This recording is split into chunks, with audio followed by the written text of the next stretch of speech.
Saya pernah tersuka perempuan AI team lebih daripada satu. Betul ke bohong?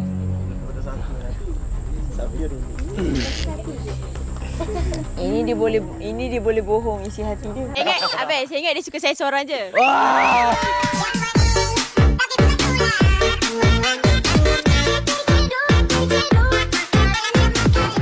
Okey. Okey, adakah perempuan kau pernah suka ni partnership dengan kau? Ada yang ada yang tak. Oi. Kan tadi cakap lebih daripada satu. Ada yang ada.